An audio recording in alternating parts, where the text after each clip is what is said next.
Frank Hughes had cleaned their offices for 5 years, invisible to everyone except the mop bucket and the midnight shadows of Reynolds Autotech. But when a $1 million engine prototype stumped every engineer in the building, when Chase Reynolds offered $10,000 to anyone who could fix it, when the whole garage laughed at the old black janitor who dared to speak up, that's when Frank finally decided to stop hiding.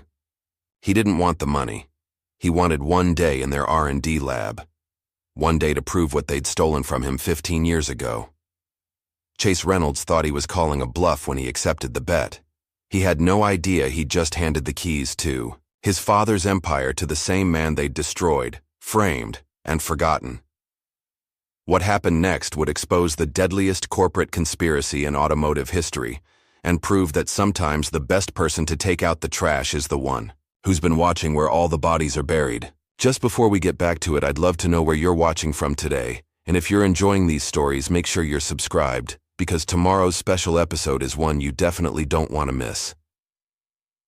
The rhythmic swish of Frank's mop against the polished concrete floor created a steady beat that nobody else in Reynolds Autotech seemed to notice. Years of practice had taught him how to move through the garage like a ghost, cleaning without interrupting, observing, without being seen. Today, though, the usual hum of power tools and casual mechanic banter was replaced by something else entirely. Frustration, thick and heavy as motor oil. A crowd of mechanics huddled around Bay 3, where a sleek black luxury sedan sat with its hood propped open like a patient awaiting surgery. The car gleamed under the fluorescent lights, its curves and angles speaking of money and precision engineering. But something was wrong. Very wrong.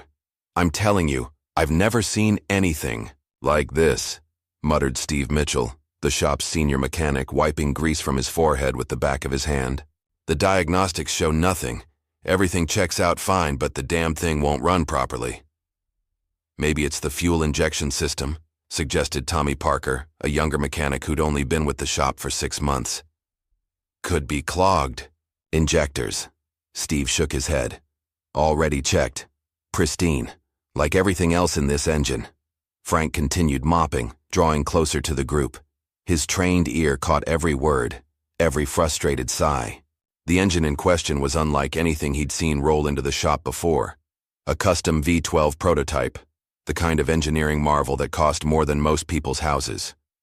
The automatic doors at the front of the garage suddenly burst open with a pneumatic hiss. Chase Reynolds stormed in, his Italian leather shoes clicking against the floor with military precision. At 35, Chase had inherited his father's square jaw and cold blue eyes, along with the family business. What he hadn't inherited was patience. What the hell is going on here? Chase's voice cut through the garage like a whip crack. I've got Jameson Automotive breathing down my neck about this prototype, and you're all standing around like it's show and tell? The mechanic straightened instantly, like soldiers coming to attention. Steve stepped forward, trying to maintain his composure. Mr. Reynolds, we've been working on it all morning. The engine's complex, and— Complex? Chase interrupted, his face reddening. That's what I pay you for, to handle complex. This isn't some kid's Honda Civic with a bad spark plug. This is a $1 million prototype that needs to be running perfectly by Friday. Carmen Diaz, the shop's only female engineer, cleared her throat. She was brilliant, with 2 degrees from MIT and a reputation for solving problems others couldn't. Actually, Mr. Reynolds, I have a theory. The microvalve system might be misaligned. If we look at the— Chase turned to her, a condescending smile spreading across his face. A theory? That's cute, Carmen. Maybe stick to what you know best, paperwork and coffee runs. Let the real mechanics handle this. The silence that followed was deafening. Carmen's face flushed, but she held her ground, her dark eyes flashing, with controlled anger. Frank noticed her hands clench into fists at her sides. Devin Washington, eager to impress the boss, jumped in. Don't worry, Mr. Reynolds. I got this. Just give me another hour, and I'll have her purring like a kitten. Chase nodded approvingly. That's what I like to hear. Initiative. Not theories and guesswork. Devin puffed up his chest and dove under the hood with renewed vigor. The other mechanics dispersed slightly, giving him room to work while Chase paced nearby, checking his Rolex every few minutes. Frank moved his mop bucket closer, positioning himself where he could see into the engine bay. His eyes traced the complex arrangement of components, noting the unusual configuration of the cooling system, the placement of sensors, the routing of cables. Something tugged at his memory, a ghost of recognition. An hour passed. Then another. Devon's confidence gradually deflated like a slow leak in a tire. Sweat dripped from his forehead onto the pristine engine block as he tried everything he knew, and some things he didn't. "Well?" Chase demanded, his patience finally exhausted. Devon emerged from under the hood, defeated. I don't know, boss. It's like the engine's fighting itself. Everything looks perfect, but it just won't cooperate." The tension in the garage ratcheted up another notch. Chase's jaw worked silently, a vein pulsing at his temple. Frank had seen that look before. Someone was about to get fired. "Check the auxiliary rotation coil," Frank said quietly, almost to himself. The words dropped into the silence like a stone into still water. Every head turned toward him. Frank stood there with his mop, a 62-year-old black man in faded coveralls, speaking about advanced automotive engineering. The laughter started with Devon, a nervous chuckle that spread through the group like a virus. Soon most of the mechanics were laughing, the tension breaking in waves of mirth. Did the janitor just try to tell us how to fix an engine? Devon wheezed between laughs. Chase's laugh was different, cold and sharp. Well, looks like everyone's an expert today." He walked over to Frank, standing uncomfortably close. "Tell you what, Frank, since you seem to know so much about engines, why don't you take a shot at it?" Frank met his gaze steadily. "I was just making an observation, Mr. Reynolds." No, I insist." Chase's smile was predatory now. "In fact, let's make it interesting. $10,000 says you can't fix this engine. What do you say, janitor? Want to earn some real money?" The laughter died away. This wasn't funny anymore. This was cruel. Frank set his mop aside carefully, considering. "I don't need your money, Mr. Reynolds." "Oh, too rich for you?" "No, sir. But if I fix this engine, I want something else. One full day of access to your R&D lab, that's all." The request was so unexpected that Chase actually took a step back. The other mechanics exchanged confused glances. Why would a janitor want access to the R&D lab? Carmen watched Frank with new interest, noting the quiet confidence in his stance, the way his eyes had cataloged every component in that engine with a single glance. "You're serious," Chase said, more statement than question. "Yes, sir. 48 hours to fix the engine.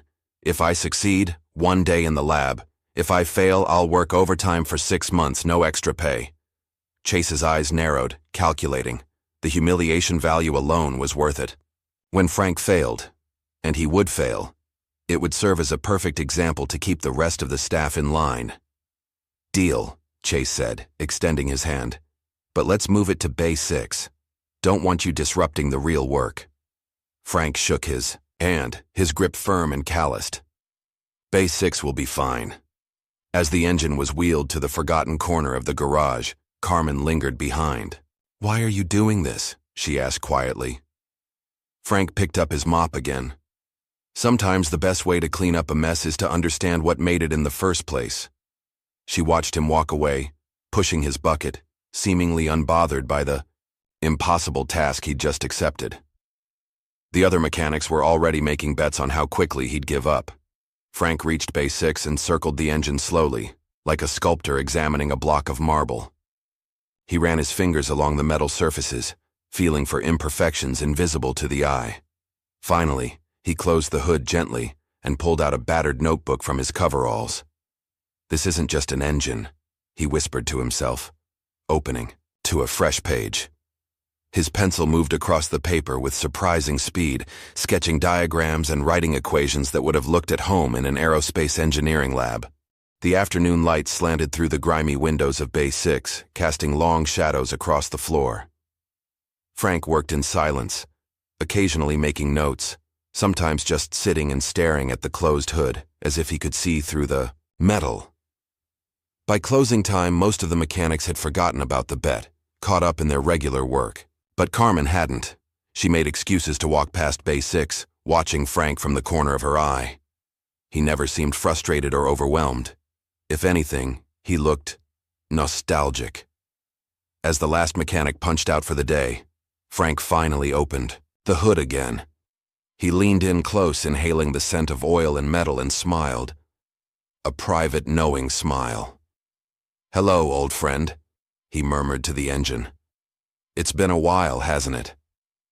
The next morning arrived wrapped in fog, the kind that made the streetlights look like glowing cotton balls. Frank was already at Bay 6 when the first mechanics arrived, his notebook open beside him, pages covered in intricate diagrams and calculations that would have impressed any engineering professor. He worked with methodical precision, documenting every measurement, every connection, every anomaly. His hands moved with the unconscious grace of someone who had done this thousands of times before.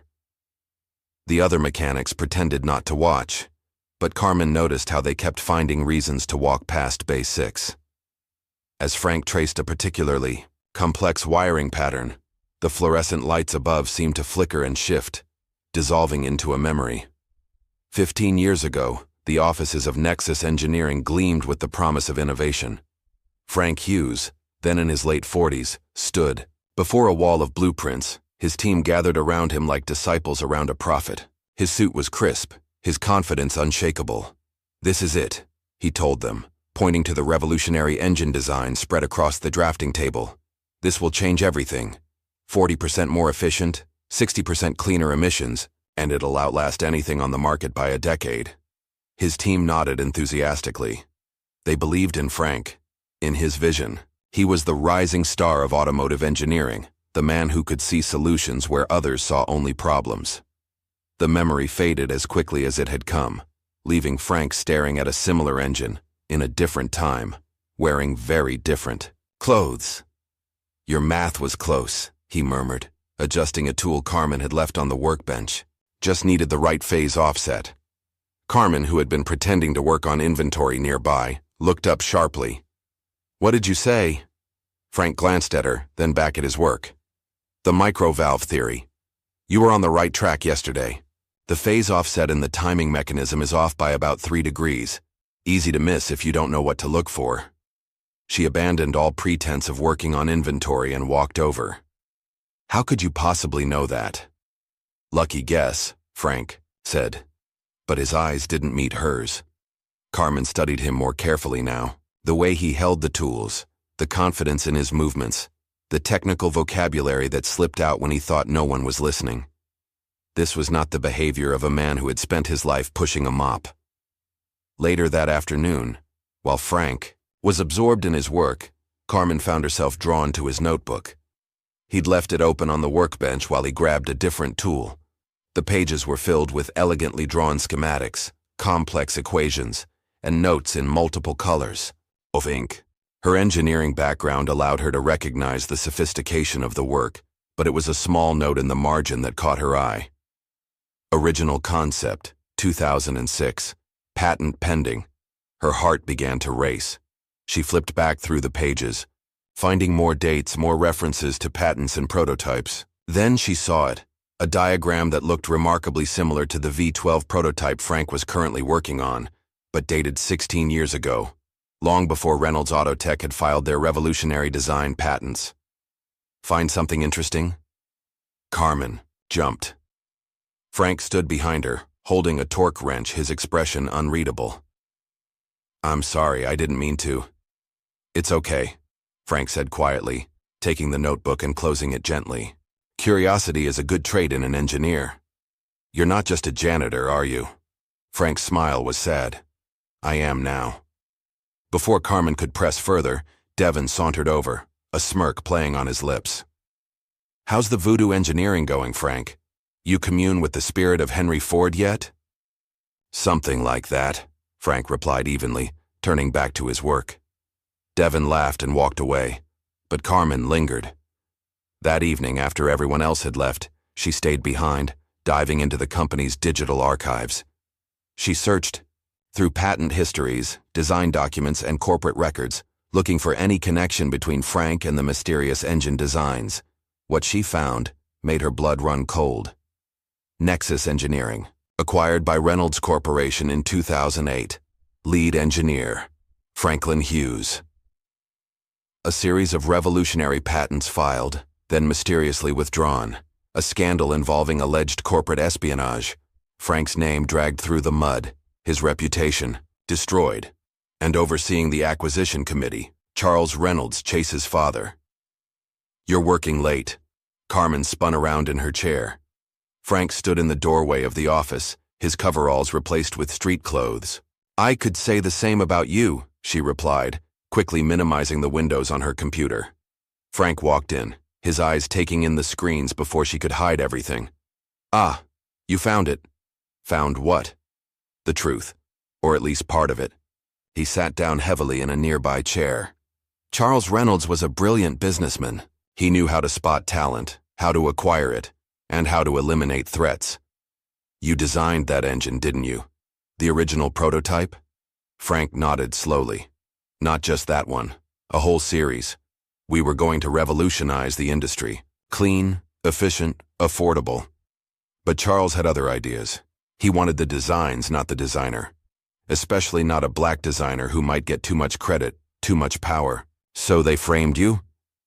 "Sabotage," they called it. Said I was selling secrets to competitors. My own team testified against me, threatened, bribed. Who knows? By the time the dust settled, I was unemployable, my wife was sick, and we were losing. Our house, Carmen felt sick, and now you're working for them, cleaning their floors. "Life has a sense of irony," Frank said with a bitter smile. "But sometimes, patience pays off. Sometimes, the very thing they stole comes back to haunt them." Meanwhile, across town in his penthouse office, Chase Reynolds was on the phone, pacing, like a caged animal. "I don't care what it costs," he hissed into the receiver. "I want everything on Frank Hughes. Employment history, criminal record, parking tickets, everything. There's something off about him, and I want to know what it is." He hung up and stared out at the city lights, unease crawling up his spine. The way Frank had looked at that engine, the confidence in his voice when he'd asked for lab access, it reminded him of something, a memory from childhood. His father, agitated, talking about an engineer who wouldn't stay buried. Back at the shop, Carmen made a decision. She pulled out a flash drive from her desk drawer and began copying files, patent documents, design specifications, corporate communications from the Nexus acquisition. Her hands shook slightly as she worked. "You don't have to do this," Frank said softly. "Yes, I do. What they did to you was wrong. What they're still doing is wrong." She handed him the flash drive. "This might help, but if I'm caught, I never knew you." Frank pocketed the drive, gratitude warming his weathered features. "Thank you, but be careful. The Reynolds family doesn't forgive easily." "Neither do I," Carmen replied. The next morning, Frank arrived to find his workbench disturbed. Tools moved slightly, notebook pages out of order. Someone had been snooping.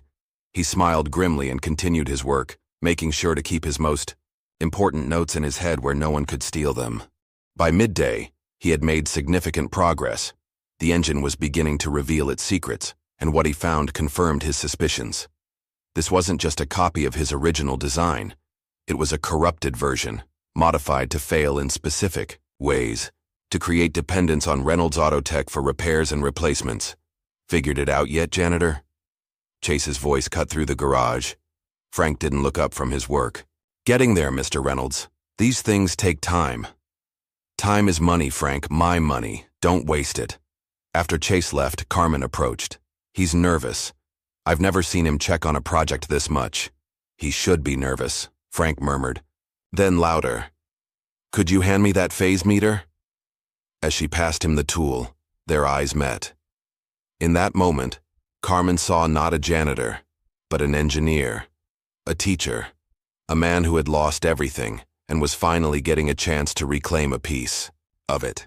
"You're not really after the lab access, are you?" she asked quietly. Frank's smile was enigmatic. "The lab is just a door, Carmen. It's what's behind it that matters." The afternoon wore on. Devin made a few more jokes, but they fell flat. The other mechanics had begun to notice the change in Frank's work area, the professional-grade diagnostic equipment he'd somehow acquired, the advanced calculations on his whiteboard, the way he spoke to the engine like a doctor consulting with a patient. As the sun began to set, painting the garage in shades of orange and gold, Frank made a notation in his book and sat back with a satisfied sigh. "One more day," he said to himself. "One more day, and then we'll show them what truth looks like." Carmen watched from across the garage as Frank carefully packed up his tools, treating each one with respect. She thought about the flash drive, about the documents she'd found, about the magnitude of the injustice that had been done, and she made a decision that would change everything. "Frank," she called out as he was leaving, "whatever you're planning, whatever this is really about, count me in." He paused at the door, silhouetted against the fading light. "Are you sure? This road doesn't lead to comfortable places." "Neither does silence," she replied. Frank nodded once, a gesture of acceptance and respect. "Then I'll see you tomorrow, engineer." As he walked out into the gathering dusk, Frank felt something he hadn't experienced in 15 years. Hope. Not just for vindication, but for justice. The engine in Bay 6 wasn't just a machine. It was evidence. A smoking gun made of steel and wire. Tomorrow he would finish what he started. Tomorrow, the truth would begin its journey into the light. But tonight, he would go home to his small apartment, heat up a simple dinner, and plan the careful demolition of an empire built on lies. The ghost of his past was finally catching up with the present, and Frank Hughes was ready to introduce them properly. The morning air hung heavy with the promise of rain as Frank arrived at Reynolds Autotech for the third day of his challenge. He'd spent most of the night studying the documents Carmen had given him, confirming his worst suspicions. But it wasn't until he removed the main control module from the V12 prototype that the full scope of the deception became clear. Hidden, beneath a layer of legitimate components, was something that made his blood run cold. A deliberately faulty part, engineered to mimic failure after exactly 60,000 miles. The precision of the sabotage was almost admirable, if it weren't so morally repugnant. "What is that?" Carmen's voice startled him. She'd arrived early, unable to sleep after what she'd discovered in the company archives. Frank held up the component, a small black box no bigger than a deck of cards. "This is theft, fraud, maybe even manslaughter, depending on how many of these are on the road." Carmen leaned closer, her engineering training kicking in. "It's designed to fail? Worse, it's designed to fail in a way that looks like normal wear and tear, but catastrophically. It'll void the warranty, force customers to pay for expensive repairs or replacements, and if it fails at highway speeds, people could die." Carmen finished, her face pale. "Exactly. And look at this." Frank pointed to tiny markings on the component. These serial numbers trace back to a manufacturer that doesn't officially exist. "I'd bet my life savings, what's left of them, that it's a shell company owned by Reynolds." Carmen pulled out her phone, then stopped herself. "We can't tell anyone. Not yet. If Chase finds out we know, he'll destroy the evidence and blame someone else." "You're learning," Frank said approvingly. "In my experience with the Reynolds family, the cover-up is always ready before the crime is committed." They worked in tense silence for the next hour, documenting everything with Carmen's phone camera. The illegal component wasn't just in the SAW prototype. Frank's trained eye recognized design elements that appeared in the entire luxury fleet Reynolds had been selling for the past 3 years. "There must be thousands of these on the road," Carmen whispered. "Tens of thousands," Frank corrected, "and all ticking time bombs." Their conversation was interrupted by the sound of shuffling feet. Mr. Lindell, the elderly customer who spent most days in the waiting area, had wandered into the garage. His white hair was slightly disheveled, and his cardigan had seen better days, but his eyes were sharp and knowing. "That engine's more than what it seems, huh?" he said, his voice carrying a hint of amusement. Frank and Carmen exchanged glances. "Sir, you shouldn't be back here," Carmen said gently. "It's not safe." "Oh, I've been in more dangerous places than this garage," Mr. Lindell replied, moving closer to examine the exposed engine. "Interesting design. Reminds me of some work I saw about 15 years ago. Revolutionary stuff. Whatever happened to that young engineer?" "What was his name?" Hughes? Frank's hand stilled on his tools. You have a good memory, Mr. Lindell. When you've invested as much money as I have in automotive innovation, you tend to remember the ones that got away. Lindell's eyes twinkled, or rather the ones that were stolen. Before Frank could respond, Devin burst into the bay, his face flushed with anger. What the hell are you two doing? I saw you taking pictures. Are you trying to… He stopped short when he saw the component in Frank's hand. What is that? Nothing that concerns you, Carmen said quickly. Bull. I know that part. I've installed dozens of them. Devin's voice dropped. They're not supposed to be in the prototypes. They're only for the production models. Frank and Carmen stared at him. You knew? Carmen asked. I thought it was just a different supplier. Cheaper. Parts to increase profit margins, but…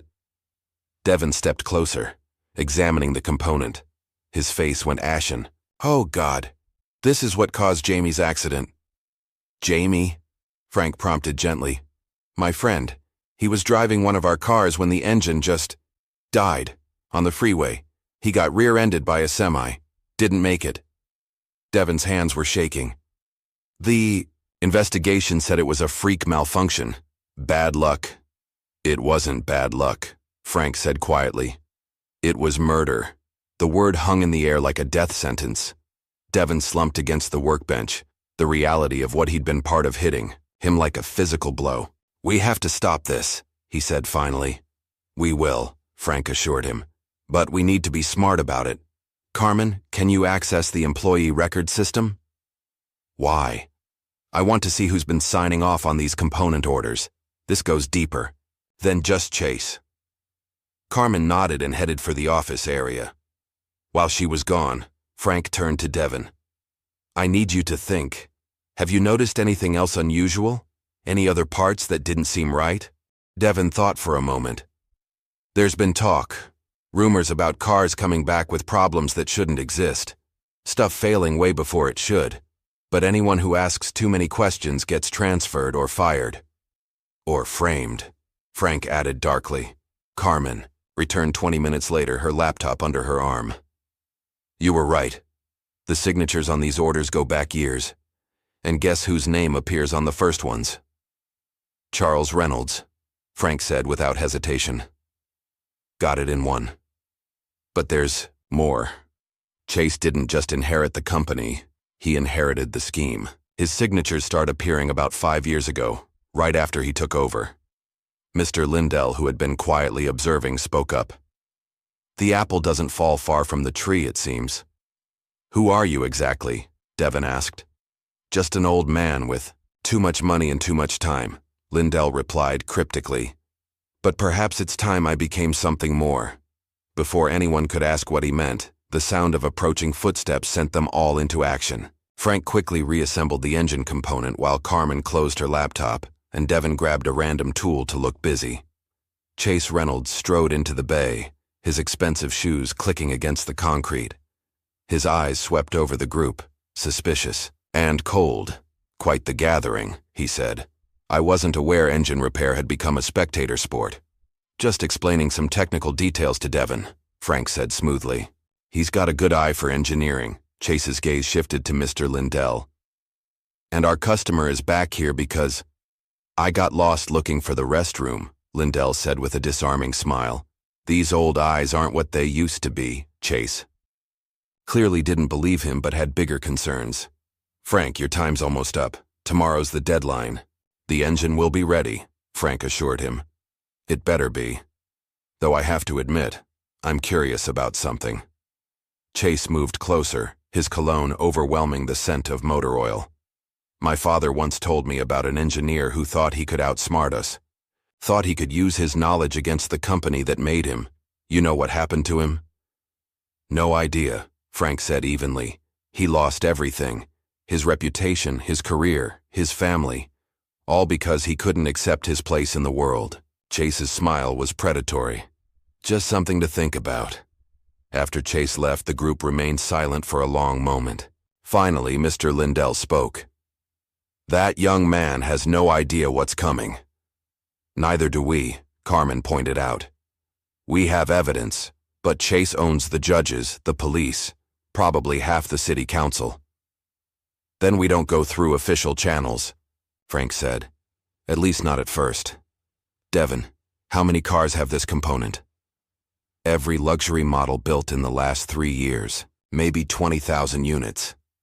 And how many have reached the failure point?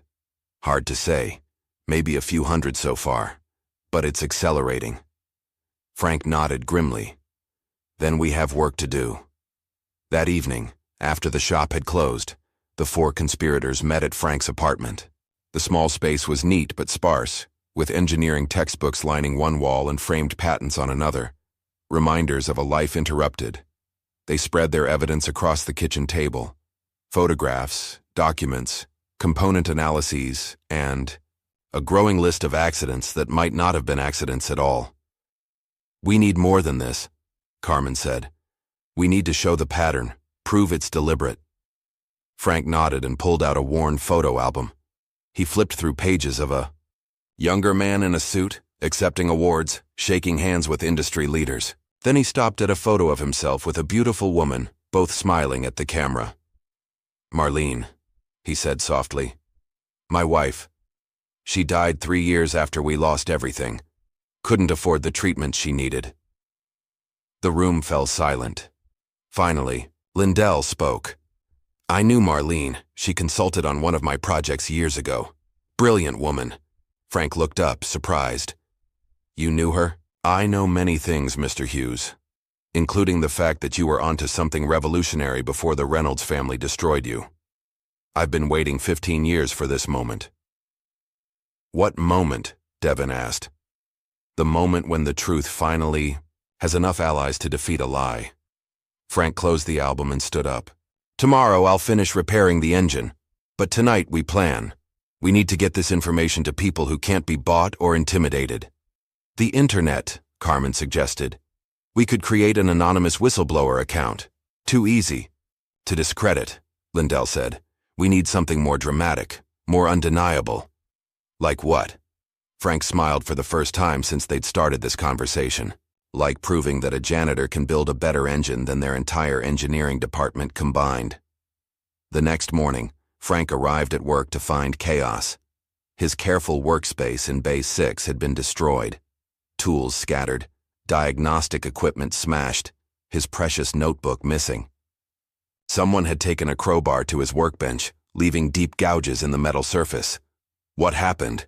Carmen rushed over, taking in the destruction. Someone doesn't want me to finish, Frank said grimly, kneeling to pick up a shattered multimeter. They're getting desperate. Devin appeared, his face troubled. I saw someone in here last night, around midnight. I was driving by and saw lights on. When I came to check, they were already gone. Security footage? Carmen asked. Devin shook his head. Already checked.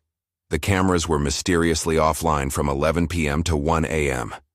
Before they could discuss it further, Chase's voice boomed across the garage. Frank Hughes, my office. Now. The walk to Chase's office felt like a march to the gallows. Frank had seen this play before. The false accusations, the manufactured evidence, the public humiliation. History was repeating itself. Chase's office was a monument to inherited success. Photos of his father with celebrities and politicians, awards the company had won before Chase was born, and a massive desk that seemed designed to make visitors feel small. Sit down, Chase ordered. Frank remained standing. What's this about? This is about you sabotaging $1 million prototype. Chase threw a manila folder on the desk. We have reports that you've been tampering with the engine, installing unauthorized parts, potentially putting our entire project at risk. That's ridiculous. I'm fixing your engine, not sabotaging it. Really? Then explain this. Chase pulled out a photograph of a component that Frank had never seen before. This was found in your work area last night. Our engineers say it could have caused catastrophic failure if installed. That's not mine. I've never seen that part before. Of course you haven't. Chase's smile was cold. Just like you'd never seen those stolen documents 15 years ago.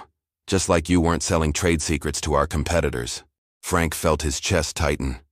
You know that was a lie. Your father, my father protected this company from a thief and a fraud, and now you're trying to do it again." Chase stood up. "You're fired, Frank, and this time, I'm pressing charges. Theft, industrial espionage, attempted sabotage. You'll be lucky if you only spend the next decade in prison. The engine isn't finished. We'll complete it ourselves. Now get out before I have security throw you out." Frank walked out of the office with as much dignity as he could muster. The other mechanics avoided his eyes as security guards escorted him to his locker to collect his few personal belongings. Only Carmen met his gaze, her expression a mixture of anger and determination. Outside the building, Frank stood in the parking lot, feeling the weight of déjà vu. 15 years ago, he'd stood in a similar lot watching his life crumble. But this time was different. This time, he wasn't alone. His phone buzzed. A text from Carmen. "Meet at the diner on 5th, 1 hour." The diner was nearly empty at 3 in the afternoon. Carmen and Devin sat in a back booth, both looking agitated. They'd barely ordered coffee when Carmen slid her tablet across the table. "Look what I found in my personal email. Someone sent this anonymously an hour ago." The screen showed a scanned document. "Patent application 118X, high-efficiency V12 engine design." The inventor's name was Franklin Hughes. The signature at the bottom belonged to Charles Reynolds along with a note, "Application denied. Insufficient documentation." "This is it," Frank said quietly. "This is my original patent for the engine design they stole. But how?" "There's more," Carmen said, swiping to the next document. It showed the same design, filed 6 months later, with Reynolds Autotech listed as the patent holder. "They didn't just steal your engine," Devin said. "They stole your whole future." "The question is, who sent these documents?" Carmen wondered, aloud. "And why now?" Frank added. They spent the next hour piecing together more evidence, but the anonymous source had gone silent. As the sun began to set, they decided to regroup at Frank's apartment to plan their next move. Frank's apartment felt different with other people in it. Less like a tomb of old dreams, more like a command center for a revolution. They were deep in discussion when a knock at the door made them all freeze. Frank opened it cautiously to find Mr. Lindell standing in the hallway, holding an expensive leather briefcase. "May I come in?" "I believe it's time we had an honest conversation." Once inside, Lindell set his briefcase on the coffee table and opened it with a click. Inside were stacks of documents, photographs, and what looked like computer drives. 15 years ago, Lindell began, I was prepared to invest $50 million in a revolutionary engine design. The deal was almost done when suddenly, the engineer behind it was accused of industrial espionage. My lawyers advised me to walk away. I did. It's a decision I've regretted ever since. Frank stared at him. "You were the investor? The one who pulled out after the scandal?" "I'm ashamed to say yes, but I never stopped watching. I knew something wasn't right about what happened to you." Lindell pulled out a photograph of a younger Frank shaking hands with another man. "I've been collecting evidence ever since. Waiting. For the right moment." "And now is that moment?" Carmen asked. "Now is that moment. Because that engine in the shop isn't just a copy of Frank's design. It's something much worse." Lindell pulled out a technical diagram. "See this chip embedded in the control system? It's not just collecting failure data. It's transmitting it." "To where?" Devin asked. "To servers owned by a shell company in the Cayman Islands, which is owned by another shell company, which is owned by Charles Reynolds' private investment fund. The implications hit them all at once. They're collecting data on their own failures," Carmen said, "using their customers as unwitting test subjects." "Worse than that," Frank said, studying the diagram. "They're using this data to design even better ways to make cars fail. It's a perpetual money machine." "Exactly," Lindell confirmed. "And I have the financial records to prove it." A sharp knock interrupted their planning session. Frank opened the door to find 2 police officers. "Franklin Hughes?" one of them asked. "Yes?" "You're under arrest for industrial sabotage and theft of trade secrets. You have the right to remain silent." As the officers cuffed Frank, Lindell stepped forward. "Officers, I'm Walter Lindell. Mr. Hughes's attorney will meet you at the station. After Frank was taken away, the group reconvened. We need to act fast, Lindell said. Chase will try to bury this quickly. I have an idea, Carmen said, her eyes bright with determination. But we'll need to break into the company servers. That's illegal, Devon pointed out. So is what they're doing, Carmen shot back. Besides, I still have my access codes. It's not breaking in if you have a key. That night, while Frank sat in a holding cell, Carmen and Devon returned to Reynolds Auto Tech. The building was mostly empty, just a skeleton crew of security guards who knew Devon and didn't question his presence. Carmen's fingers flew over her keyboard, navigating through layers of security. Got it, she whispered. The smoking gun. She downloaded everything. Emails, financial records, design documents, test data from the illegal chips. It was all there, a comprehensive record of corporate malfeasance going back decades. As they were leaving, a security guard stopped them. Working. Late? Just forgot something in my locker, Devon said smoothly. The guard nodded and let them pass. Outside, Carmen clutched the portable drive containing their evidence. Now what? Now we go see Frank's lawyer, Devon said. And then we change the world. But when they arrived at Frank's apartment to get Lindell, they found the door ajar. Inside, the place had been ransacked. Lindell's briefcase was gone, and so was Lindell. On the kitchen table was a note. Back off, or the old man dies. Carmen sank into a chair. They knew. They knew we were onto them. Devon paced the small apartment. We can't back down now, not after everything. But they have Lindell, and we have the truth. Devon picked up Frank's notebook, the one that had gone missing from the shop. This was in my car. Frank must have put it there when he knew something was wrong. Carmen opened it to the last page. There, in Frank's neat handwriting, was a complete set of instructions for rebuilding his original engine design. At the bottom, he'd written, "The truth doesn't need a title, just time, torque, and determination." We finish what he started, Carmen said firmly. But where? We can't go back to the shop. Devon smiled slowly. I know a place. My dad works at a machine shop in the industrial district. He owes me a favor. As they drove across town, Carmen's phone buzzed with a text from an unknown number. Lindell is safe. Focus on the engine. The truth needs to be seen to be believed. A friend. Who do you think that is? Devon asked. I don't know, but right now, we need all the friends we can get. They arrived at the machine shop to find it dark and quiet. Devon's father let them in without asking questions, just handed them the keys and said, "Whatever you're doing, make it count." Inside, surrounded by tools and machinery, Carmen and Devon opened Frank's notebook and began to work. They had less than 12 hours before Frank's arraignment, 12 hours to build an engine that would prove everything. As Carmen carefully assembled the first components, she thought about Frank sitting in his cell, about Lindell wherever he was being held, about all the people driving cars with ticking time bombs under their hoods.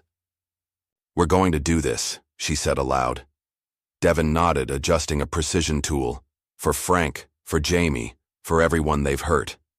Outside, the city slept, unaware that in a small machine shop, two young engineers were about to build the key to bringing down an empire of lies. The engine began to take shape, piece by piece, truth by carefully machined truth. In his cell, Frank stared at the ceiling, remembering Marlene's words from years ago. The truth always finds a way, Franklin. Sometimes it just needs better engineers. He smiled in the darkness. The truth had found its engineers. Now it was time to let it run. The warehouse on Pier 7 looked abandoned from the outside, its corrugated metal walls streaked with rust and salt spray from the nearby ocean. Carmen and Devon exchanged uncertain glances as they approached the unmarked door, the freshly built engine secured in the back of Devon's truck under heavy tarps. You sure this is the right place? Devon asked, checking the cryptic text message again. Carmen nodded, though doubt gnawed at her stomach. The address matches, but who's our mysterious friend, and what happened to Mr. Lindell? The door opened. before they could knock. A young woman in a security uniform ushered them inside quickly. "Ms. Diaz, Mr. Washington, you're expected. Please follow me." The interior contradicted the dilapidated exterior completely. Gleaming floors reflected modern LED lighting, and the air hummed with climate control systems.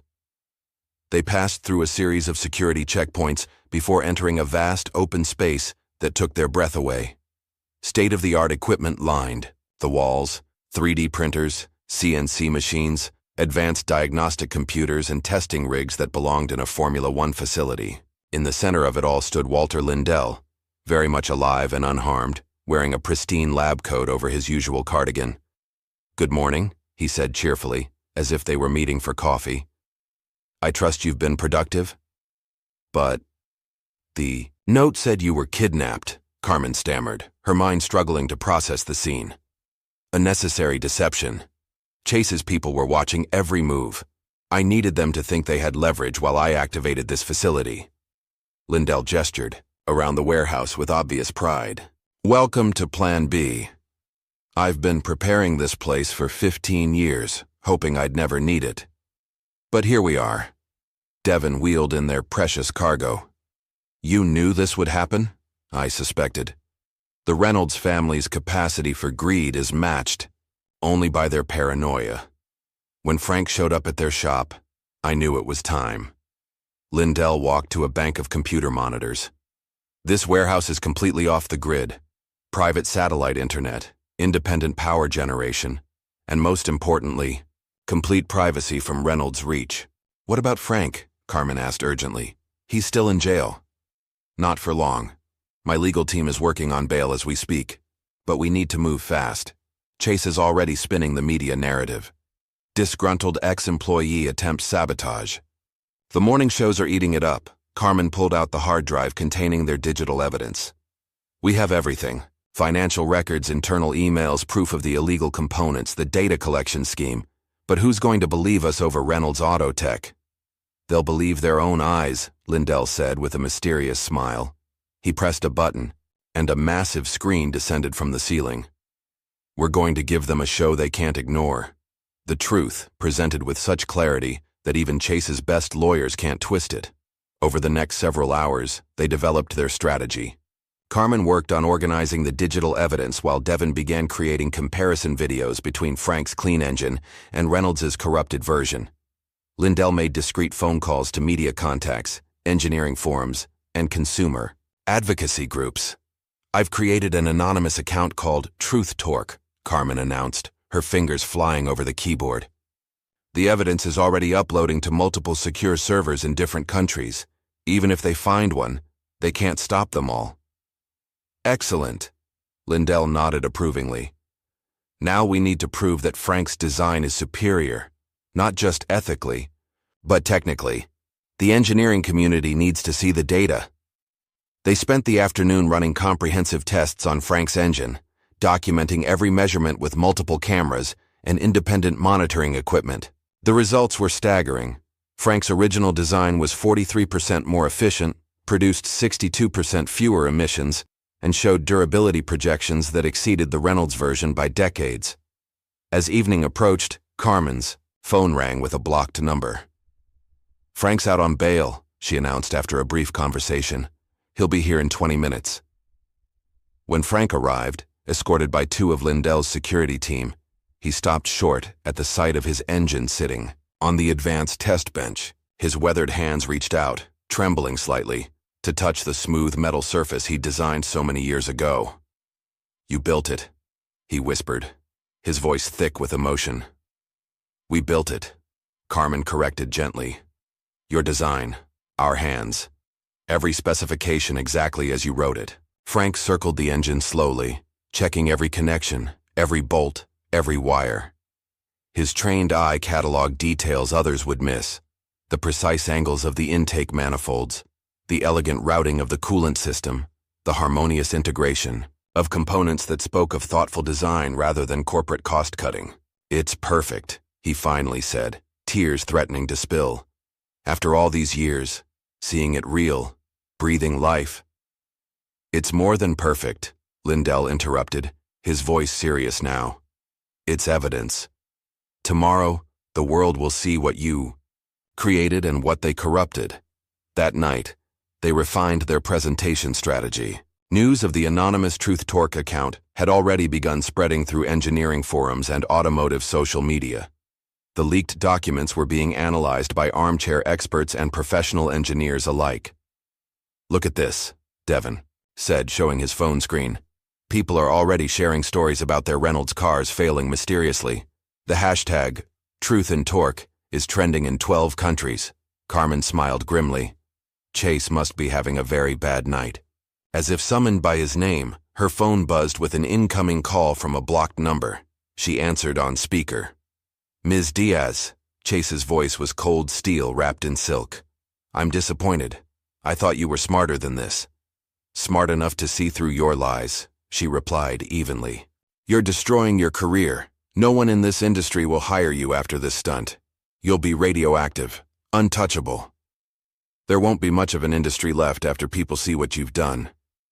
Chase's laugh was harsh, brittle.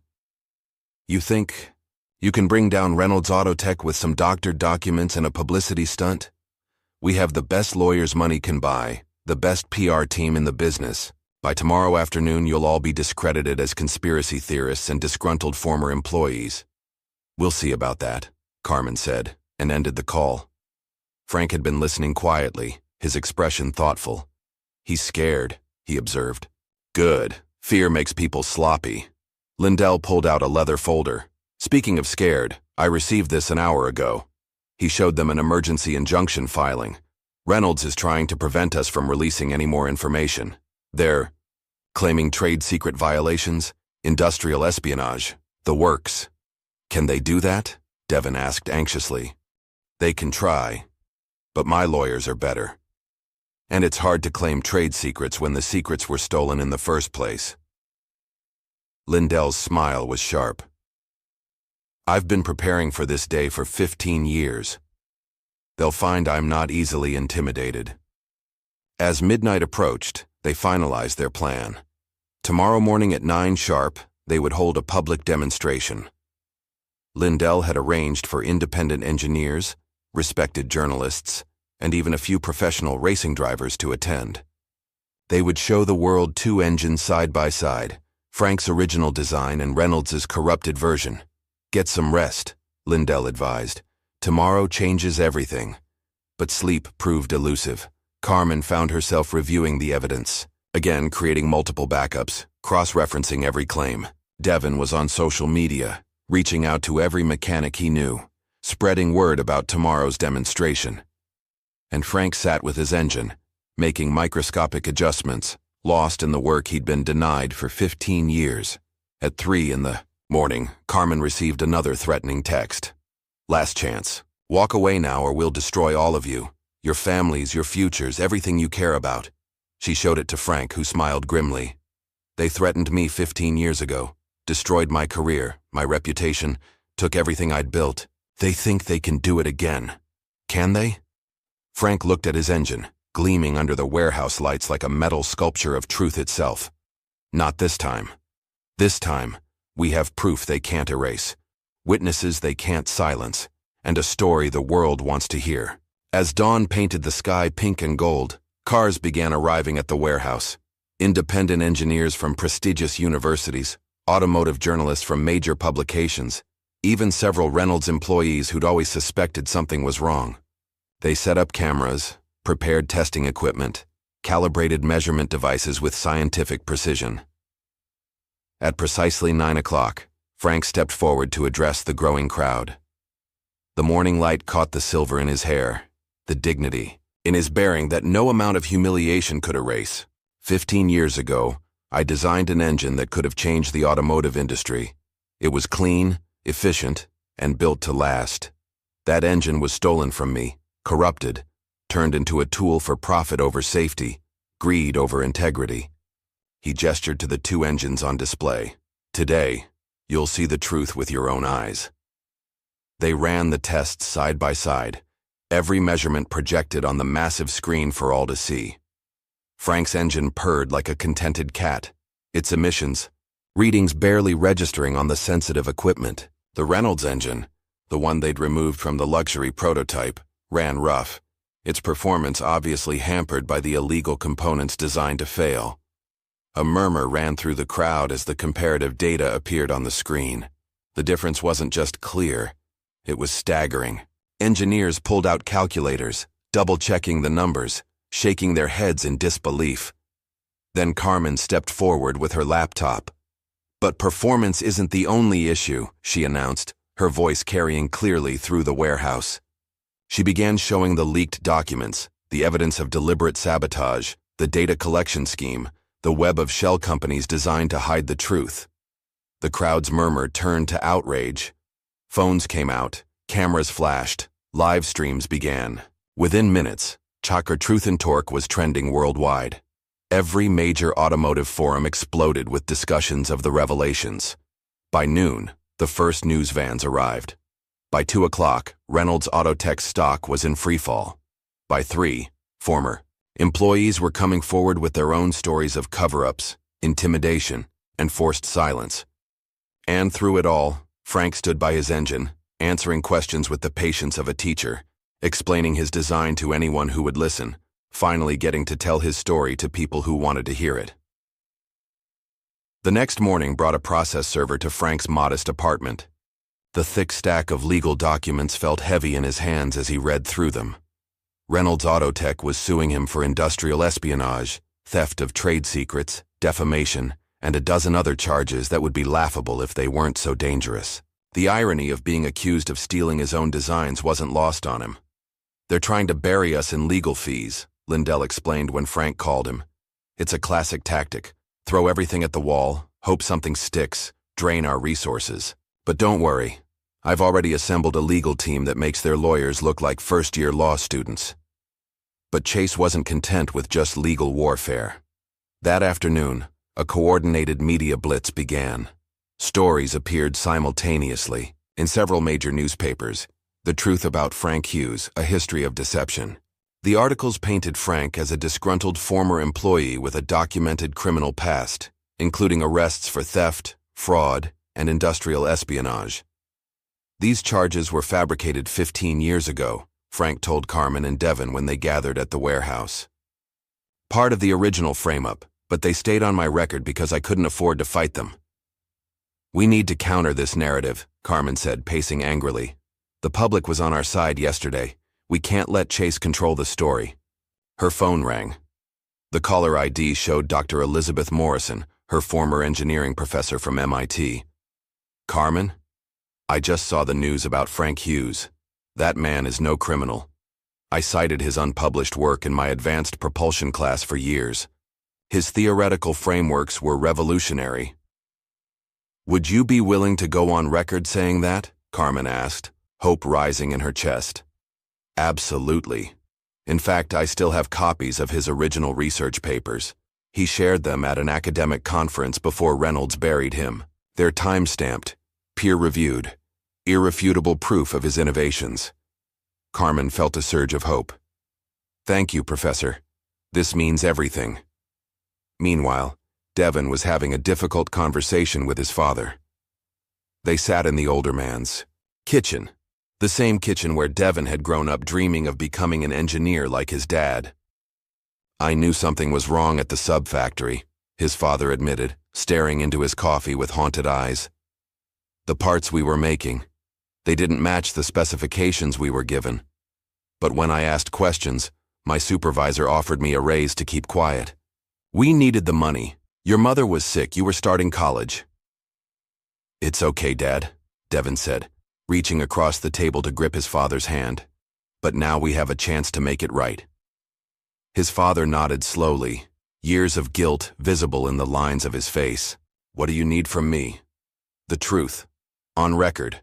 Everything you know about the parts, the cover-ups, the threats." That evening, Chase made his boldest move yet. He appeared on a primetime business news show, looking polished and confident in a $2,000 suit. "This is nothing but a smear campaign," he told the anchor smoothly. "Frank Hughes is a convicted criminal who's trying to extort money from our company.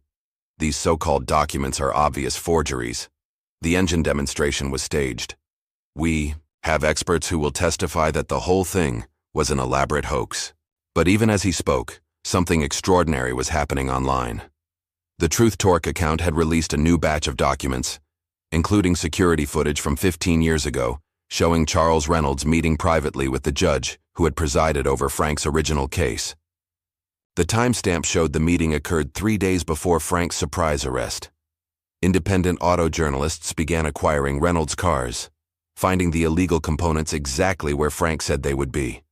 A popular automotive YouTube channel with millions of subscribers did a live teardown of a Reynolds luxury sedan, their cameras capturing every moment as they discovered the sabotage chip embedded in the engine control unit. Lindell leveraged his connections, arranging a public demonstration at the city's premier racetrack. Frank's engine would power a modified sports car against a Reynolds-powered vehicle in a series of performance tests. "This is ridiculous," Chase told reporters at the track, his composure beginning to crack. "We're not going to dignify this circus with our participation." "Afraid of a fair competition?" one journalist called out.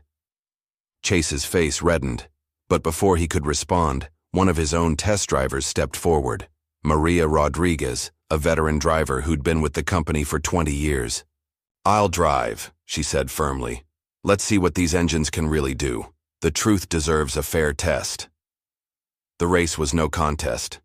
Frank's engine-powered car completed 20 laps with consistent performance, barely sipping fuel, producing minimal emissions. The Reynolds car managed 12 laps before experiencing mysterious technical difficulties, exactly the kind of failure the illegal components were designed to cause at high stress. The crowd watched in stunned silence as smoke poured from the Reynolds car's engine bay. The symbolism was impossible to ignore. Maria Rodriguez climbed out of the smoking vehicle, pulled off her helmet, and walked directly to Frank. "I'm sorry," she said loud enough for the microphones to catch. "I've been driving these cars for years, telling myself the failures were normal. I should have spoken up." That night, Chase made his fatal error. Furious and desperate, he confronted Frank in the parking lot after the race. He'd been drinking, his careful control finally shattered. Camera phones appeared instantly as Chase grabbed Frank by the collar. "You've ruined everything," he snarled, spittle flying from his lips. "My father was right about you. You're nothing but a—" "A what?" Frank asked calmly, his dignity intact even with Chase's hands on his shirt. "A black man who's smarter than— you. An engineer who refused to let you steal his life's work? A janitor who cleaned up your mess?" Chase's fist connected with Frank's jaw. The punch was captured from multiple angles, instantly uploaded, shared, and reshared across social media platforms. Within minutes, it had been viewed over 1 million times. Within hours, 3 members of Reynolds Autotech's board of directors resigned. By morning, major investors were demanding Chase's immediate removal as CEO. The company's stock price plummeted further, wiping out billions in market value. Carmen uploaded her final report at midnight, a 100-page document detailing every aspect of the fraud, complete with evidence, testimonials, and technical analyses. She named names, cited dates, and provided irrefutable proof of the decades-long conspiracy. The report went viral immediately. Major news outlets around the world picked up the story. Former Reynolds employees came forward with their own experiences. Class action lawsuits were filed in multiple states. Consumer protection agencies launched investigations. 2 days later, federal agents raided Reynolds Autotech headquarters. Computers were seized, documents confiscated, accounts frozen. The investigation quickly expanded to include the SEC, FBI, and Department of Transportation. Chase was arrested at a private airfield, trying to board a jet to the Cayman Islands. The footage of him being led away in handcuffs, screaming about conspiracies and betrayal, became the defining image of the scandal. During his perp walk, one reporter managed to get close enough to ask, "Do you have any comment on the allegations?" "This is all Frank Hughes' fault," Chase shouted as officers pushed him into the police car. "That janitor ruined everything." The clip went viral with the caption, "When the janitor takes out the trash." A federal investigation revealed the true scope of the fraud. Reynolds Autotech had installed illegal components in over 300,000 vehicles. The data collection scheme had harvested information from millions of customers, The company had stolen dozens of patents, destroyed multiple careers, and potentially caused hundreds of accidents. Frank's name was cleared in a series of public hearings. The old charges were expunged from his record. Engineering organizations that had shunned him for 15 years now competed to have him speak at their conferences. Carmen received job offers from every major automotive company in the world. Tesla, BMW, Toyota. They all wanted the engineer who had exposed the biggest fraud in automotive history. But when a group of ethical investors approached her about starting a new kind of automotive innovation firm, she knew what her answer would be. "I'll do it on one condition," she told them. "Frank Hughes is my chief engineer." Devon's father came forward publicly, testifying about the pressure to stay quiet about faulty parts.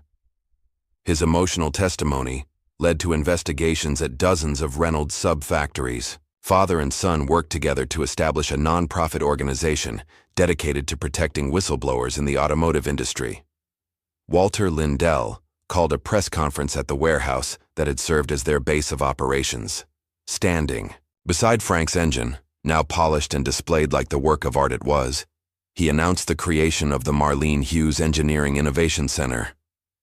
This facility will provide resources, equipment, and support to engineers and inventors who might otherwise be silenced by corporate interests, he declared. It's named after Frank's late wife Marlene, who believed that genius needs nurture, not just recognition. The Reynolds Autotech headquarters stood empty now, its parking lot a concrete desert. Frank visited it one last time, not to gloat, but to remember. He walked through the garage where he'd pushed his mop for 5 years, planning, waiting, hoping for justice. In Bay 6, someone had left a handmade sign.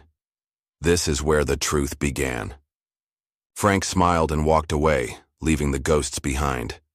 Outside, Carmen and Devon waited by the car. They had a meeting with the architects designing their new facility. "Ready?" Carmen asked. "Ready," Frank replied. "Let's go build something better." As they drove away, Frank looked back once more at the building that had been both his prison and his battlefield. In the end, he'd cleaned up the biggest mess of all, not with a mop, but with the truth. And the truth, as engineers knew better than anyone, had excellent torque. The video of Chase Reynolds punching Frank Hughes had been viewed over 50 million times across various platforms. News outlets replayed it hourly, each time adding more context about the growing scandal. But the punch was just the beginning of Chase's downfall. Within 72 hours of his arrest, 3 former Reynolds Autotech executives approached federal investigators with immunity deals. They brought with them hard drives full of incriminating emails, recorded conversations, and financial documents that painted a picture of corporate corruption spanning 2 decades. "We always knew it was wrong," testified James Wheeler, former VP of Quality Control, his hands shaking as he spoke to the congressional committee.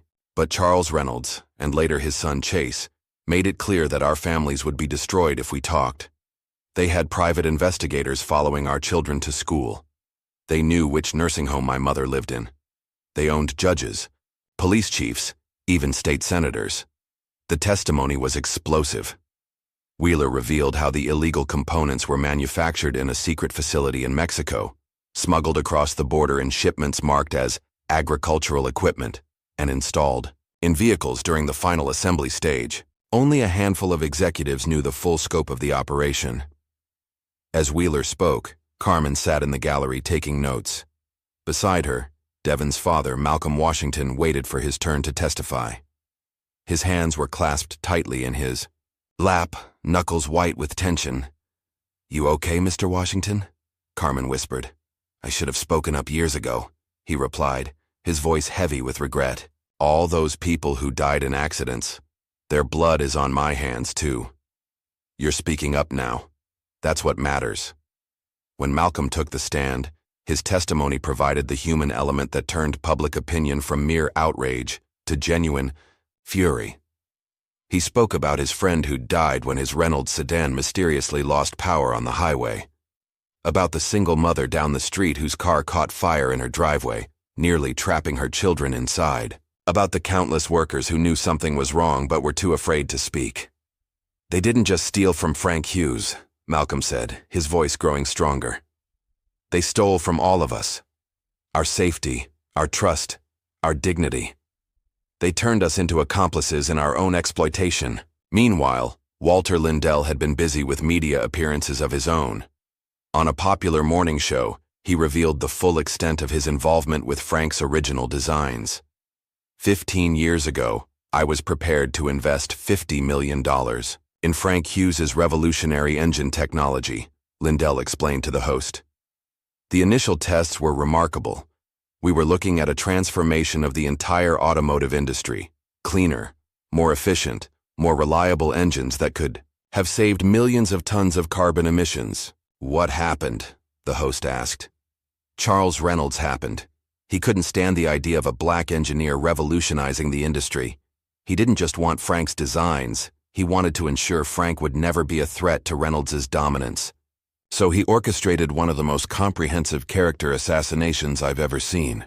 Lindell pulled out a folder of documents. I have here the original investment contracts, test results, everything. I kept it all, waiting for the day when the truth could finally come out. Back at the Marlene Hughes Engineering Innovation Center, still under construction but already operational, Frank was dealing with his own media storm. Reporters from around the world wanted interviews, photographs, his life story. He'd gone from invisible janitor to international symbol of justice in a matter of days. Mr. Hughes, how does it feel to finally be vindicated? Asked a reporter from the BBC. Frank paused, choosing his words carefully. It feels necessary. Not just for me, but for everyone who's been silenced by power. The custodians, the maintenance workers, the secretaries, all the people these corporations think are invisible. We see everything. We know where the bodies are buried. Will you be pursuing additional legal action against Chase Reynolds? I'm more interested in building than destroying. We have work to do. That work was already beginning. Carmen had assembled a team of engineers who'd been fired or blacklisted by major automotive companies for asking too many questions. They gathered in the Innovation Center, sharing stories and ideas, finally free to pursue ethical innovation. As Carmen was explaining their first project, a modular engine design that could be easily repaired instead of replaced, her phone buzzed with an alert. The Truth and Torque social media account had received a massive data dump from an anonymous source. Guys, you need to see this, she called out. The team gathered around her laptop as she opened file after file. Internal Reynolds communications going back 25 years. Detailed plans for the systematic destruction of competing technologies. Lists of politicians and regulators on the company payroll. Evidence of similar schemes in other industries. This is bigger than just automotive, Devon said, scrolling through the documents. They were planning to expand into aerospace, medical, devices, even military contracts, all using the same model, Carmen added. Steal innovation, destroy the innovator, build in planned obsolescence, control the regulators. Frank studied one particular document, a memo from Charles Reynolds to his son, dated 10 years ago. Remember, Chase, we don't sell cars. We sell controlled failure. The more they break, the more they need us. Never let them build anything. That lasts. We need to get this to the feds, Devon said. Already on it, Carmen replied, uploading the files to a secure server the FBI had provided. The next morning brought even more explosive news. Chase Reynolds from his jail cell had attempted to orchestrate the intimidation of witnesses. Prison phone recordings captured him directing his remaining loyal employees to visit the families of those testifying against him. The recordings were leaked within hours. Public outrage reached new heights when people heard Chase coldly discussing whether threatening someone's children or elderly parents would be more effective. By noon, Chase's lawyer had quit. By evening, 3 more Reynolds executives had been arrested. The company's stock was delisted from the exchange, its value essentially zero. At a press conference, the Attorney General announced the expansion of the investigation. This is not just about Reynolds Autotech anymore. We're looking at a pattern of corporate criminality that touches multiple industries. The theft of intellectual property, the deliberate endangerment of consumers, the corruption of public officials, it all points to a system that rewards sociopathy over innovation. That evening, Frank received a call from an unknown number. The voice on the other end was elderly, distinguished, and familiar. "Mr. Hughes, this is retired Judge Harold Patterson. I was the judge in your case 15 years ago." Frank's grip tightened on the phone. "I remember. I need to tell you something. Charles Reynolds had evidence of my son's drug problems. He threatened to destroy my family if I didn't railroad you. I've lived with that guilt every day since. I want to make this right. I want to testify." After the call, Frank sat alone in his office, processing this final piece of the puzzle. Carmen found him there an hour later, staring out the window at the city lights. "You okay?" she asked. "For 15 years I wondered if I was crazy, if maybe I had done something wrong and just didn't remember it. To hear him admit it validates everything you knew was true." Frank nodded. "We need to make sure this never happens again. Not just in automotive, but everywhere. The Innovation Center isn't enough." "What are you thinking?" "A network. Innovation centers in every major city. Safe havens for inventors and engineers. Places where ideas are protected, not stolen. Where ethics matter more than profits." Carmen smiled. "That's going to take a lot of money. I know someone who might help with that." The next day, Walter Lindell announced the creation of the Hughes Innovation Network with an initial endowment of $500 million. "This is just the beginning," he told the press. "We're going to create an alternative to the corporate theft machine, a place where genius is nurtured, not exploited." As the weeks passed, the investigation continued to expand. Reynolds Autotech's crimes had touched thousands of lives, and now those victims were speaking up. Class action lawsuits were filed in every state. Insurance companies demanded accountability. Foreign governments launched their own investigations. Chase Reynolds, denied bail as a flight risk, gave a jailhouse interview that only made things worse. "This is all a conspiracy," he ranted. "Frank Hughes is part of a radical movement to destroy American business. My father was right. We should have finished him when we had the chance." The interview went viral, but not for the reasons Chase hoped. Memes appeared overnight. "When the villain admits he's the villain." His words, "should have finished him," became a rallying cry for corporate reform activists. Meanwhile, Devon's anti-retaliation nonprofit had received thousands of applications for help from whistleblowers in various industries. "It's like we opened a floodgate," Devon told his father as they reviewed cases. "People have been waiting for someone to stand up to these corporate bullies." One particularly meaningful moment came when Maria Rodriguez, the test driver who had switched sides during the public demonstration, approached Frank at the Innovation Center. "Mr. Hughes, I wanted to apologize again," she said. "I drove those cars for 20 years. I knew something was wrong, but I was afraid." "You stood up when it mattered," Frank replied. "That takes courage. I want to help. I know every test driver, every mechanic who had doubts. They'll talk to me." Frank smiled. "Welcome to the team." As the criminal trials began, the prosecution's case was overwhelming. The evidence was ironclad, the witnesses credible and numerous. Chase's defense team tried to argue that he was just following his father's established practices, but the jury wasn't buying it. During Frank's testimony, the prosecutor asked him about the years he spent as a janitor in the very company that had destroyed his career. "Every day I cleaned their offices, maintained their building, and watched them profit from my stolen work," Frank said. "But I also learned. I watched. I waited. Because I knew that eventually the truth would have its day, and now it has. Now it's just beginning." The jury deliberated for only 3 hours. Chase Reynolds was found guilty on all counts: fraud, racketeering, conspiracy, theft of intellectual property, and dozens of related charges. As the verdict was read, Chase slumped in his chair, finally understanding that his money and connections couldn't save him, but the real victory came in the aftermath. Inspired by Frank's story, engineers and inventors around the world began sharing their own experiences of corporate theft and intimidation. Universities started teaching ethics courses using the Reynolds case as a cautionary tale. New laws were proposed to protect innovators from predatory corporations. At the official opening of the Marlene Hughes Engineering Innovation Center, Frank stood before a crowd of young engineers, students, and fellow innovators. Carmen and Devin flanked him on the stage while Walter Lindell sat in the front row, beaming with pride. Innovation isn't just about creating new things, Frank told the audience.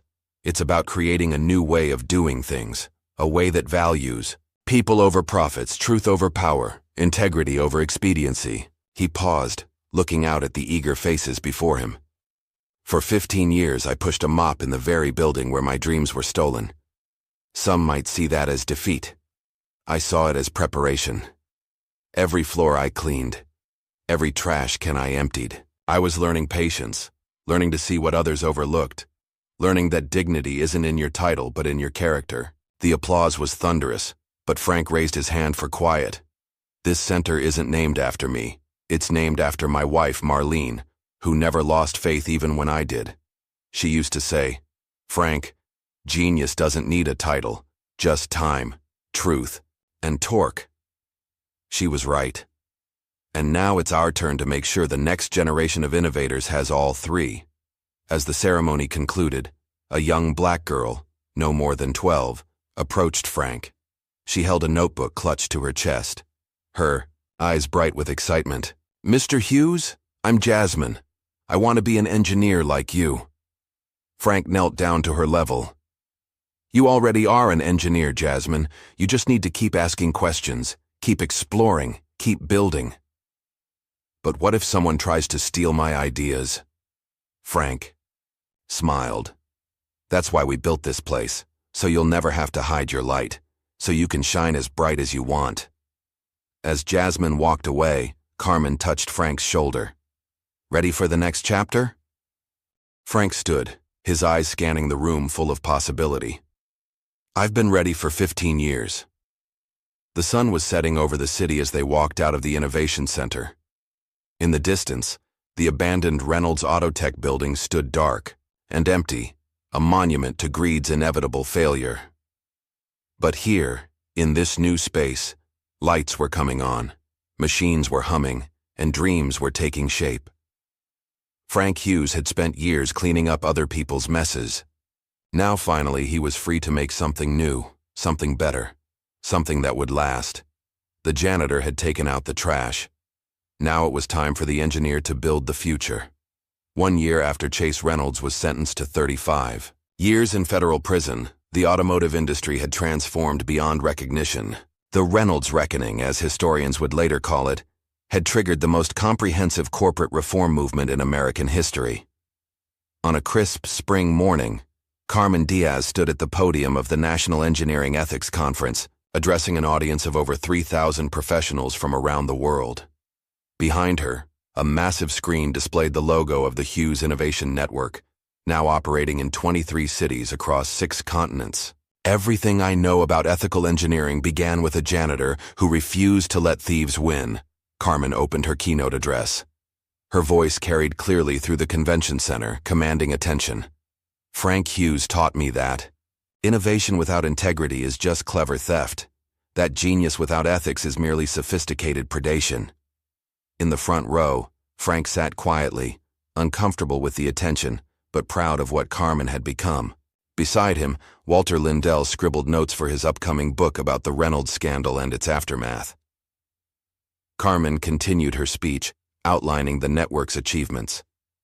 "In just 12 months, we've provided safe haven to over 200 inventors whose ideas were at risk of corporate theft. We've helped launch 47 ethical startups. We've educated more than 10,000 engineers on intellectual property protection and corporate accountability." She clicked to the next slide, showing a graph of patent filings. "Most importantly, we've seen a 40% decrease in predatory patent practices industry-wide. Companies are learning that stealing ideas is no longer a viable business model." As Carmen spoke, screens around the conference displayed a live feed from the Hughes Innovation Center in Detroit, where a new class of engineering students was beginning their orientation. Among them were several older professionals, former corporate engineers who'd left comfortable jobs to pursue ethical innovation. After the keynote, Frank was surrounded by admirers wanting photos and autographs. He handled the attention with quiet grace, always redirecting praise to the team effort that had brought down Reynolds. "Mr. Hughes," a familiar voice called out. Frank turned to see Malcolm Washington approaching, now serving as Director of Workplace Ethics for the newly formed National Whistleblower Protection Agency. Beside him walked Devon, sporting a badge identifying him as Senior Investigator for the same agency. "Malcolm, Devon," Frank greeted them warmly. "How's the new job treating you?" "Busy," Devon replied with a grin. "Turns out there were a lot of companies following the Reynolds playbook. We've opened investigations into 3 Fortune 500 companies just this month." "The auto industry was just the beginning," Malcolm added. "We're finding similar patterns in pharmaceuticals, tech, even food production. Planned obsolescence, stolen innovations, buried safety data. It's everywhere." "But it's changing," Devon interjected enthusiastically. "Companies are scared now. They're hiring ethics officers, opening their patent processes, actually listening to their engineers. One CEO told me last week that they've implemented a Frank Hughes protocol. Any janitor, secretary, or intern can raise concerns directly to the board without fear of retaliation." Frank chuckled. "I never thought I'd become a protocol." Later, that afternoon, Frank delivered his own presentation, not to the main conference, but to a smaller workshop for community college students and returning professionals. His audience included former prisoners, single parents, and others taking second chances at education. 15 years ago, I lost everything," Frank began, his voice steady and warm. "Career, reputation, savings, gone. I won't lie to you. Those were dark years. Pushing a mop while watching others profit from your ideas, it tests your soul." He paused, making eye contact with individuals in the audience. "But here's what I learned in that darkness. Genius isn't about having the right degrees or connections. It's about seeing solutions where others see problems. It's about refusing to accept that's just how things are as an answer." A hand shot up. A middle-aged woman with graying hair spoke. "Mr. Hughes, I'm 47 years old, working 2 jobs, while taking night classes. Sometimes I wonder if I'm too late to make a difference." Frank smiled. "I was 47 when they destroyed my career. I was 62 when I finally got justice. Innovation doesn't have an expiration date. Neither do dreams." The workshop continued for 2 hours, with Frank sharing practical advice about protecting intellectual property, building support networks, and maintaining integrity in hostile environments. By the end, several participants were in tears, inspired by the possibility of second chances. That evening, a gala dinner celebrated the first anniversary of the Hughes Innovation Network. The ballroom sparkled with crystal chandeliers, but Frank had insisted the event remain accessible. Tickets were priced affordably, with many given free to students and community members. Chase Reynolds' name came up only once during the dinner, when the Attorney General gave remarks about the ongoing legal reforms inspired by the case. "Mr. Reynolds is currently teaching fellow inmates basic literacy skills as part of his sentence," she noted. "It seems even he is capable of contributing something positive when properly motivated." The highlight of the evening was the presentation of the first annual Marlene Hughes Innovation Award. Frank took the stage to explain its significance. "My wife Marlene was a chemical engineer," he told the hushed audience. "Brilliant, creative, endlessly curious. When the Reynolds family destroyed our lives, she never lost faith. Even as illness took her strength, she kept designing, kept dreaming, kept believing that truth would prevail." He held up the award, an elegant sculpture combining a gear, a light bulb, and a raised fist.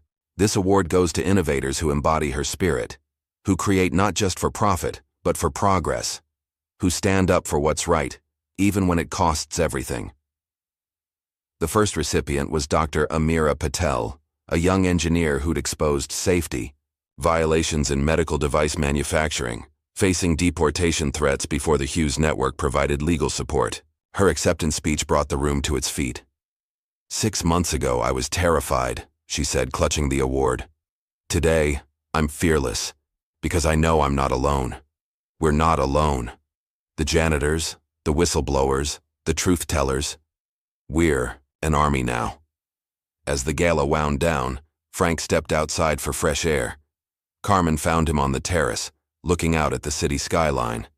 "Quite a year," she observed. "Just the beginning," Frank replied. "I heard from legal today. 3 more countries want to establish innovation centers: Japan, Germany, and South Korea. We'll need more funding. Already handled. Lindell's book advance is going straight into the expansion fund. Plus, we've got pledges from ethical investment firms totaling over $2 billion. Carmen whistled softly. "Not bad for a janitor and a blacklisted engineer." "We're not those people anymore," Frank said thoughtfully. "Maybe we never were. Maybe we were always exactly who we needed to be." The next morning brought a surprise visitor to Frank's office at the Innovation Center.